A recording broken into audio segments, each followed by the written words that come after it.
காம்புக்குட்டி originals நேயர்களுக்கு இந்த குரியக்கோஸ் ரங்காவின் பணிவான நமஸ்காரங்கள். இன்றைக்கி நம்ம எடுத்துருக்கிற டாபிக் வந்து காஞ்சிபுரம்னு சொல்கிறீங்களே, அந்த மகாபெரிவாளை தரிசித்து உங்கள் குறைய சொல்லியிருக்கலாமே, சரியாயிடுமே அப்படின்னு ஒரு டாக்டர் சொன்னது.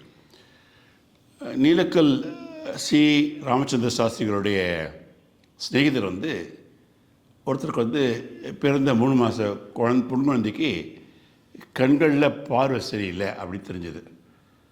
ஒரு ஐ ஸ்பெஷலிஸ்ட்டு கண் மருத்துவர்கிட்ட காட்டின போது அந்த குழந்தைக்கு பார்வை சரியில்லை அப்படிங்கிறத வந்து உறுதி செய்யப்பட்டு கன்ஃபார்ம் ஆகிட்டு சென்னையில் சங்கர நேத்ராலயக்கு போய் பார்க்க சொன்னான்.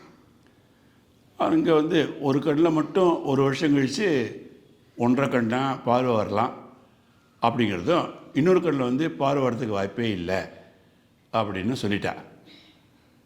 ஆனால் வந்து அந்த ஆஸ்பத்திரியில் வந்து ஒரு டாக்டர் வந்து இவகிட்ட நீங்கள் எந்த ஊரில் வந்திருக்கேள் அப்படின்னு கேட்க, இவ காஞ்சிபுரம் அப்படின்னு சொல்லியிருக்கா.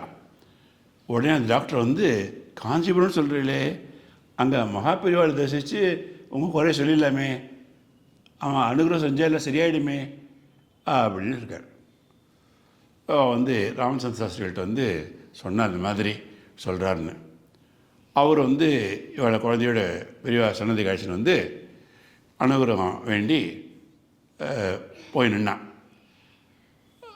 பெரியவா வந்து இந்த குழந்தைய நல்லா அப்படி பார்த்துட்டு ஊற்றி பார்த்துட்டு அந்த இஷன்யமே குழந்தையோட கண் மலர்கள்லாம் சரியாக இருந்திருக்கும்.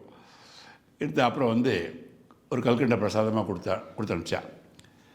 அவள் கொஞ்சம் புதுத்தெம்போட திரும்பவும் சங்கர நேத்ராலயக்கு போயிட்டு அந்த டாக்டரை சோதனைக்கு உட்பட்ட போது மிக அதிசயமாக அந்த 2 குழந்தை கண்ணுலையுமே அந்த குழந்தைகள் பாவம் வந்துடுத்து. பார்வை ஒன்றும் கவலை இல்லை, 2 வருஷம் கழித்து கல்யாணி போடலாம் அப்படி சொன்னபோது அப்படியே பெரிய கவலை விட்டுருது. அந்த மாதிரி எடுத்து சின்ன குழந்தையுடைய குறைய தன்னுடைய குளிர்பார்வையின் அருள் மூலியமாக அதே குளிர்பார்வை அருள் லேசர் மாதிரி பாய்ச்சி பெரியவா மகாபெரிவாக மகா மருத்துவர் வந்து திறந்து வச்சது உறுதியாயிடுது. மகாபெரிவாளுடைய குளிர்பார்வை லேசர் ட்ரீட்மெண்ட். மகாபெரிவா சரணம்.